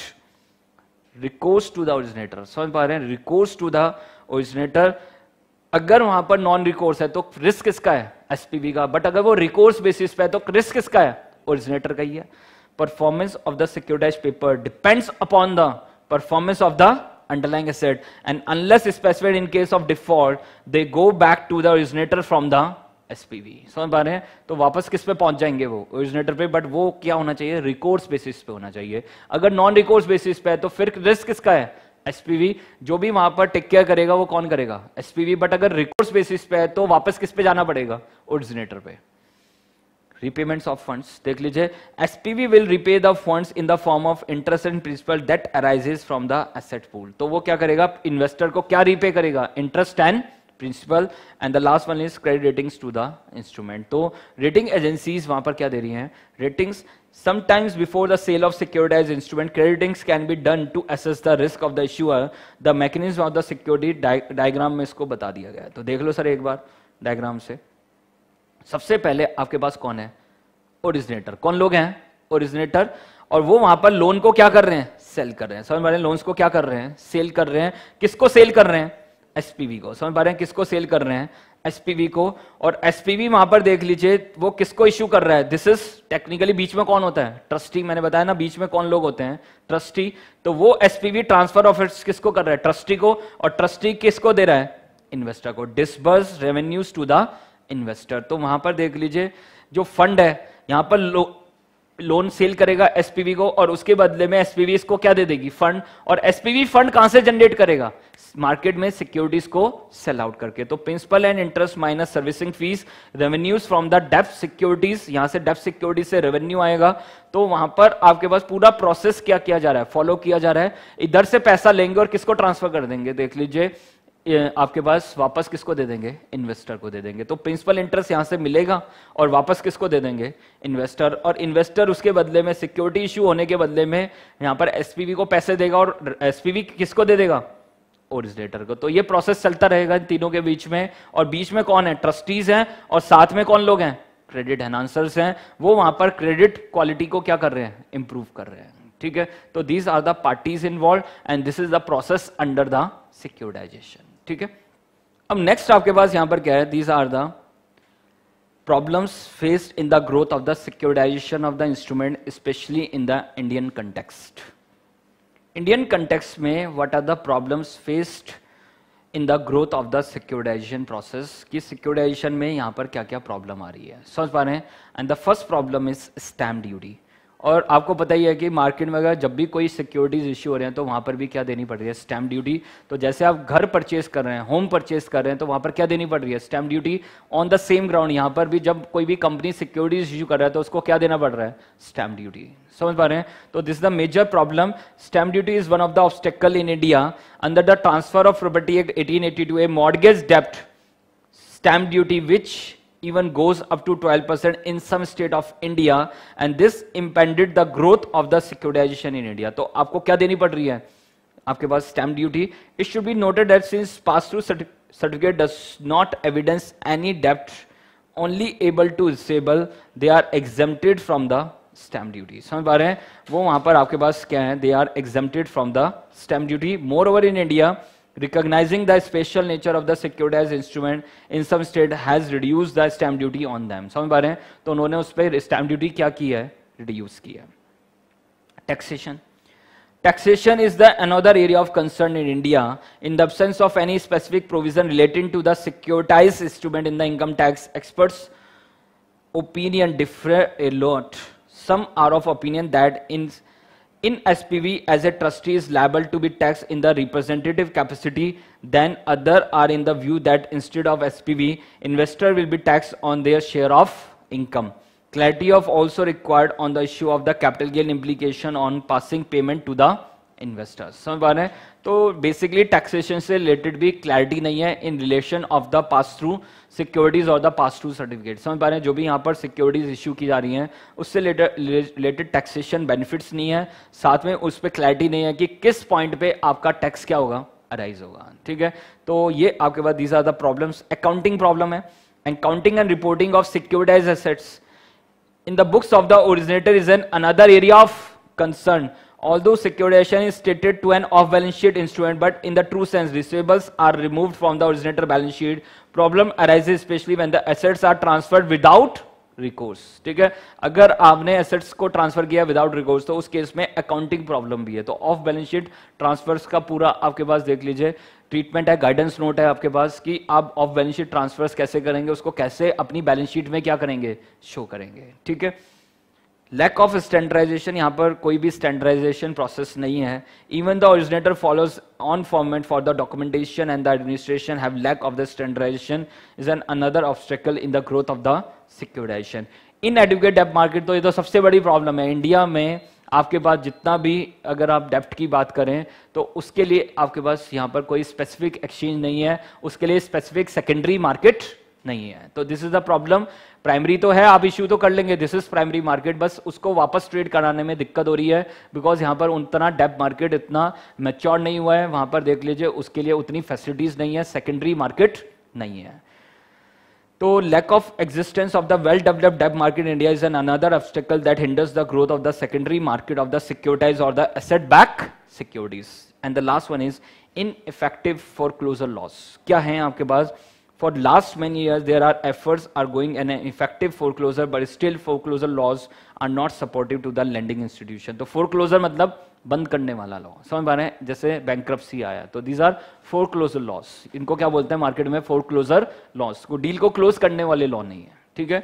तो ineffective foreclosure law for the laws when their efforts are going to effective foreclosures but still foreclosure laws are not supported to the lending institutions and this makes securitized instrument specially mortgage backed securities less attractive as lender face difficulty in transfer of property in the events of the default by the borrower. और ये मैं बोल रहा हूं कि यहाँ पर legal procedures बहुत हाई हैं. अगर आपको कोई भी प्रॉपर्टी अटैच करनी है या उसको सेल करना है बैंक्स को, तो इतना इजी नहीं है बैंक्स के लिए कि उन एसेट्स को क्या कर दे, वो मार्केट में उसको ऑक्शन करा दे, उसको सेल आउट कर दे. तो दीज आर फोरक्लोजर लॉस. इनको क्या बोलते हैं? फोरक्लोजर लॉस, ठीक है. तो ये आपके पास क्या था? These are the problems face stamp duty, taxation, accounting, lack of standardization, inadequate debt instruments market, and this is ineffective foreclosure laws. Now the next one, इस पे वेरी इंपॉर्टेंट लिख लेना, क्वेश्चन नंबर 6 पे. तो देखिए सर, नेक्स्ट आपके पास question number 6, what are the instruments of the securitization और the differentiate between PTS and PTC. ठीक है, तो पीटीएस एंड पीटीसी में क्या डिफरेंस है वो यहां पर है. On the basis of the different maturity characteristics the securitize instrument can be divided into the following 3 categories. क्या क्या कैटेगरीज हैं आपके पास? The first one is pass through certificates, second one is pass through securities and the last one is stripped securities. Stripped securities याद है? Strips program in bond.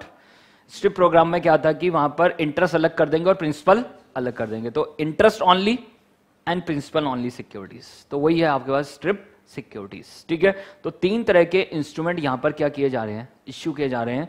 तो छोटा सा डिफरेंस है पीटीएस और पीटीसी में, वही हमें समझना है. और क्वेश्चन यही आ सकता है, difference between the PTS and PTC. ठीक है, तो वो बताना पड़ेगा बस आपको, सिंपल सा पॉइंट है. तो देखिए, सबसे पहले we have pass through certificates. Pass through नाम से पता चल रहा है, पास थ्रू सर्टिफिकेट्स मतलब उधर से इंटरेस्ट प्रिंसिपल आएगा और जैसे आया हम उसको क्या करेंगे, वापस कर देंगे. ठीक है, किसको कर देंगे? देख लीजिए, टू द, जिसने, जो सिक्योरिटी ऑनर है, जो इन्वेस्टर है, जिसने सिक्योरिटीज को क्या किया है, वहां पर सब्सक्राइब किया है. तो उधर लोन से एडवांसेस से इंटरेस्ट प्रिंसिपल मिलेगा और उतना ही वहां पर देख लीजिए किसको ट्रांसफर कर देंगे, टू द इन्वेस्टर्स जिसने सिक्योरिटीज को क्या किया है, सब्सक्राइब किया है. अगर इन बिटवीन किसी ने प्री पेमेंट ऑफ लोन कर दिया तो उतनी सिक्योरिटीज को भी आपको क्या करना पड़ेगा, पैसा वापस उसी समय क्या करना होगा, वापस करना पड़ेगा. और उन सिक्योरिटीज को क्या बोलते हैं, पास थ्रू सिक्योरिटीज. क्या बोलते हैं उनको, पास थ्रू सिक्योरिटी. मतलब जितना आएगा उतना ही उधर वापस. सिक्योर्ड रहेगा ना इन्वेस्टर, वो कहेगा बस जैसे मिलेगा भाई मुझे मिलेगा, बीच में कोई रुकने वाला नहीं है. समझ पा रहे हैं? तो वहां पर लोन्स एंड एडवांसेस जैसे इंटरेस्ट प्रिंसिपल देंगे उतना ही पैसा किसको मिल जाएगा, देख लीजिए उसके अकॉर्डिंग किसको पैसा मिल जाएगा, टू द सिक्योरिटी ऑनर्स. ठीक है, इन बिटवीन अगर प्रीपेमेंट हुआ लोन्स एंड एडवांसेस का तो इन बिटवीन ही सिक्योरिटीज क्या हो जाएंगी, देख लीजिए रीपेमेंट हो जाएगी. सिक्योरिटीज पे भी क्या हो जाएगी, रीपेमेंट. तो उसको क्या बोल रहे हैं, पास थ्रू सर्टिफिकेट्स. ठीक है, अगर वहां पर देख लीजिए इन बिटवीन रीपेमेंट हो रही है और अगर हम पास नहीं कर रहे हैं तो उसको क्या बोलते हैं, this is pass through securities. क्या बोलते हैं, पास थ्रू सिक्योरिटीज. ठीक है, तो एक बार पढ़ लेते हैं इसको. As the title suggest, originator the seller of the assets transfer the entire receipt of the cash in the form of interest or principal from the assets sold. These securities represent the direct claim of the investor on all the assets that has been securitized through the SPV. समझ पा रहे हैं? तो बहुत clear लिखा हुआ है, these security represent the direct claim. क्या लिखा हुआ है? Direct claim. हाईलाइट कर लेना, डायरेक्ट क्लेम सर। यहां पर उनके पास क्या है? Direct claim of the investor on all the asset that has been securitized through the SPV. उन एसेट्स पे उसका क्या है? पूरा देख लीजिए, पूरा क्लेम है। याद रखना, इन्वेस्टर का क्या है? पूरा क्लेम है। जैसे पैसा वापस आएगा किसको मिलेगा? वापस सिक्योरिटी ओनर को मिलेगा। ठीक है। Since all the cash flows are transferred, the investor carry the proportional beneficial interest in the asset held in the trust of the SPV. It should be noted that since it is a direct route, any prepayment of the principal is also proportionately distributed among the security holders. ठीक है। तो अगर कोई prepayment हुआ तो उसको भी proportionally किसको देना पड़ेगा? सिक्योरिटी होल्डर को।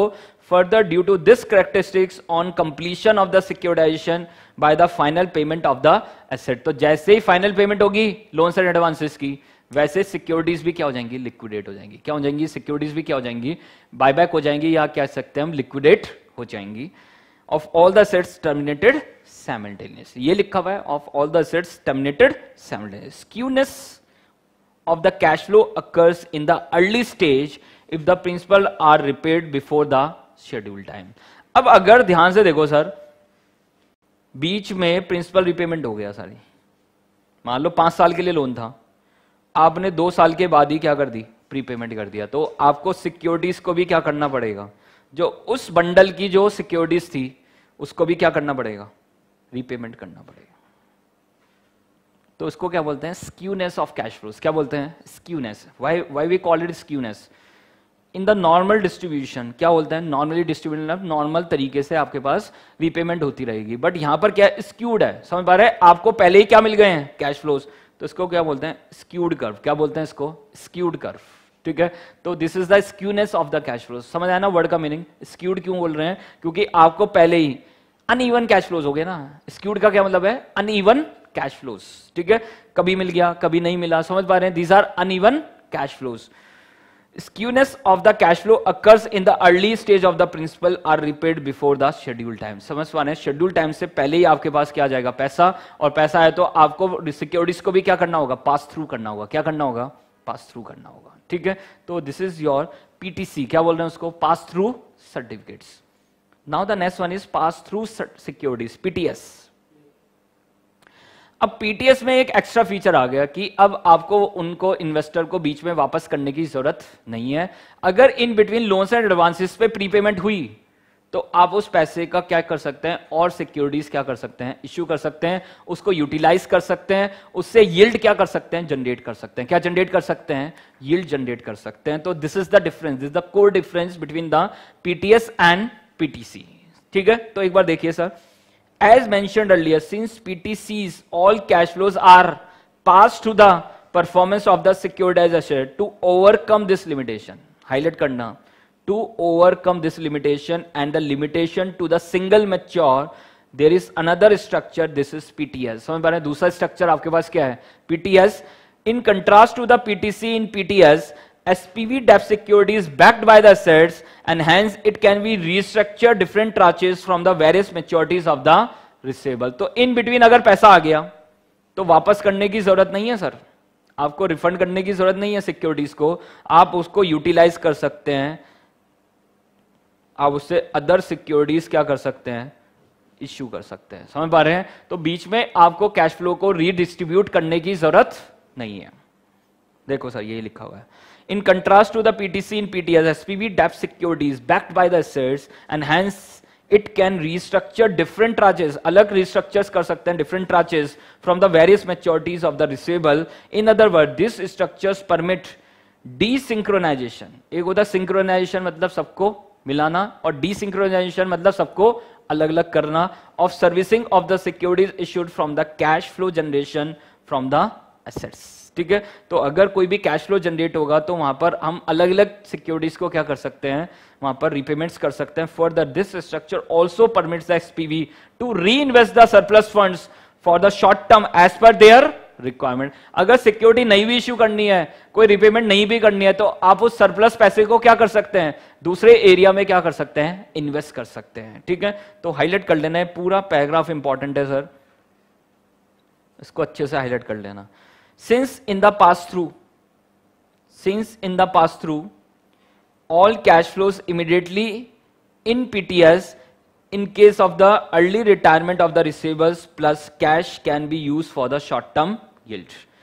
तो PTC में क्या था, आपको क्या करना पड़ेगा, all cash flow immediately transfer करने पड़ेंगे, बट इन PTS आप अर्ली रिटायरमेंट कर सकते हैं जिसको करना चाहें, साथ में आप क्या कर सकते हैं, उसको कहीं शॉर्ट टर्म इन्वेस्टमेंट्स कर सकते हैं. This structure also provide the freedom to issue the several डेप्ट ट्रांचेस विद वैरिंग मैच्योरिटी. समझ पा रहे हैं? तो यहां पर आपके पास फ्रीडम आ जाएगी, आप अलग अलग ट्रांचेस इश्यू कर सकते हैं डिफरेंट मैच्योरिटीज के. ठीक है.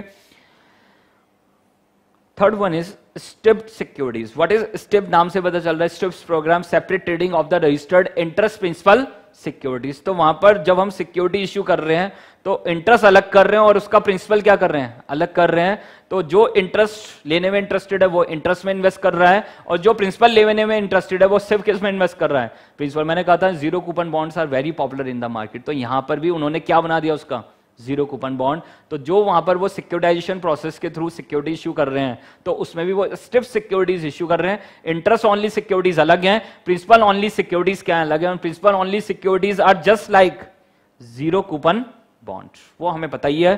तो strip securities are created by dividing the cash flows associated with underlying securities into the two or more securities, दो या दो से ज्यादा securities में, and these two securities are interest only or the principal only securities.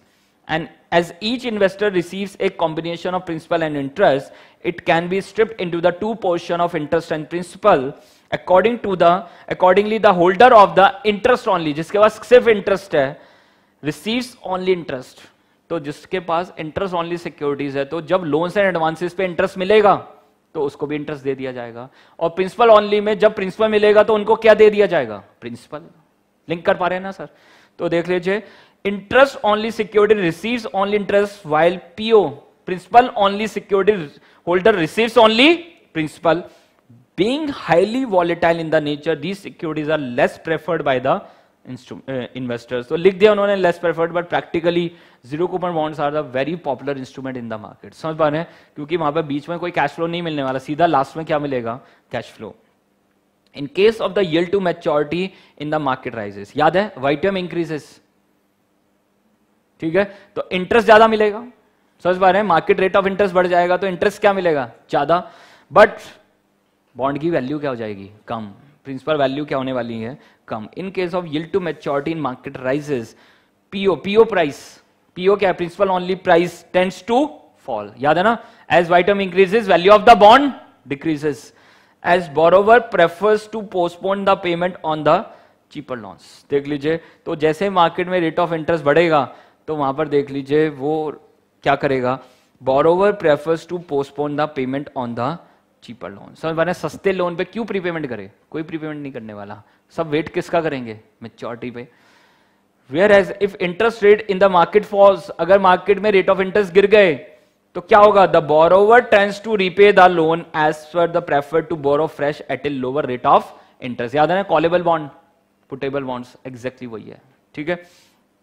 In contrast, the value of interest only securities increases when interest rates goes up in the market as more interest is calculated on the borrowings, and this is for floating rate. याद रखना, this is for floating rate. हम जो भी बात कर रहे हैं this is related to floating rate. However, when interest rates due to the prepayment of the principal, interest only tends to fall. तो देख लीजिए, if interest rate fall, तो देख लीजिए वहां पर क्या होगा, इंटरेस्ट ओनली सिक्योरिटीज की वैल्यू क्या हो जाएगी, फॉल हो जाएगी. ठीक है. Thus, from the above, it is clear that the mainly perception of the investor that determines the price of the interest only and the principal only secure. Finally, उन्होंने कहा what is the perception, वो लेना चाहते हैं, नहीं लेना चाहते हैं. This is according to demand and supply. उसी के according उसका price क्या कर रहा है, move कर रहा है.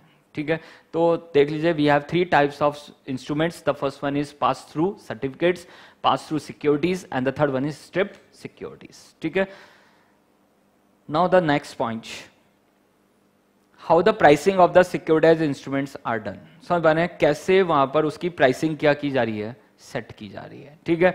तो प्राइसिंग किस तरह से सेट की जा रही है, जिस तरह के कैश फ्लोज हैं उस तरह की क्या है उसकी प्राइसिंग है. सिंपल सा पॉइंट है सर. ठीक है, तो देख लीजिए pricing of the securitize instrument is an important aspect of the securitization. While pricing the instrument, it is important that it should be acceptable to the both, किसको, originator as well as investor, दोनों के लिए acceptable होना चाहिए. On the same basis, pricing of the security is divided into two categories. The first one is from the originator angle and this is from the investor angle. From the originator point of view, the instrument can be priced at a rate at which originator has to incur an outflow. समझ पा रहे हैं, कितना उसकी जेब से जा रहा है उसके अकॉर्डिंग ही उसका क्या होना चाहिए, सिक्योरिटीज का प्राइस होना चाहिए. अगर वहां पर जेब से 100 रुपए जा रहे हैं तो सिक्योरिटी का प्राइस भी कितना होना चाहिए, कम से कम 100 रुपए तो होना चाहिए. It is an outflow if that outflow can be amortize over a period of time by investing the amount raise through securitization. ठीक है, तो वहां पर उसका प्राइस किसके अकॉर्डिंग होना चाहिए, दिस इज अकॉर्डिंग की अगर जो आउटफ्लो उसको अगर मैं अमोर्टाइज करूं, देख लीजिए आउटफ्लो क्या है, लोन्स एंड एडवांसेस. तो जितना लोन्स एंड एडवांसेस है उसको अगर मैं अमोर्टाइज करूं, अमोर्टाइज मतलब उसकी क्या बनाऊं, इंस्टॉलमेंट. तो over the period of time by investing the amount raise through the securitization, तो कम से कम उतना उसका क्या होना चाहिए, प्राइस होना चाहिए. दूसरा from the investors angle, from the investor angle security price can be determined by, याद है ना, फ्यूचर कैश फ्लोज की क्या करनी है, प्रेजेंट वैल्यू. ठीक है, तो how to calculate the value of the bond, future cash flows की प्रेजेंट वैल्यू, वही लिखा हुआ है. Determined by discounting the best estimate of the expected future cash flows using the rate of yield to maturity according to the Y2M market rate of interest of the security of the compensable security with respect to the credit quality. But साथ में क्या add करेंगे, credit quality and the average life of the securities. This yield can also be estimated by referring the yield curve available for the marketable securities through some adjustments is needed on account of the spread points because of the credit quality of the securitized instrument. तो वहां पर आपके पास क्या होते हैं, we have option adjusted spread, OS, option adjusted spreads. क्या होता है कि मान लो नॉर्मली इन पे रेट चल रहा है 7%, तो वहां पर Y2M कितना होगा, 7%, but it will be adjusted. किससे एडजस्ट करोगे, डिफरेंट काइंड ऑफ स्प्रेड्स. कैसे, उनकी क्रेडिट क्वालिटी कम है तो ऐड कर देंगे, अगर क्रेडिट क्वालिटी और ज्यादा है तो क्या करेंगे, माइनस. ठीक है, तो डिपेंड ऑन द फीचर्स हम उसका Y2M क्या करेंगे, कैलकुलेट करेंगे और उसके अकॉर्डिंग उसका वैल्यूएशन करेंगे. एंड वैल्यूएशन कैसे करोगे, फ्यूचर कैश फ्लोज की क्या करनी है, प्रेजेंट वैल्यू. ठीक है, तो this is pricing of the securitized instrument are done. Last point, and this is the write a note on the securitization in India. इतना इंपॉर्टेंट नहीं है बट फिर भी लिखा हुआ है तो एक बार रीड कर लेते हैं. तो this is a note on the securitization in India. It is the Citi bank who pioneered the concept of the securitization in India by bundling of the auto loans in the securitized instrument. तो किसने start किया था, this is Citi bank. Thereafter many organization securitize their receivables. Although it started with the securitization of auto loans, it moved to the other types of the receivables such as sales tax deferrals, aircraft receivables, etc. In order to encourage securitization, the government has come out with the securitization and the reconstruction of financial assets and enforcement of the Security Interest Act 2002 to tackle menace of the non-performing assets without approaching to the code के बिना ही उसको क्या करना है, settle करना है.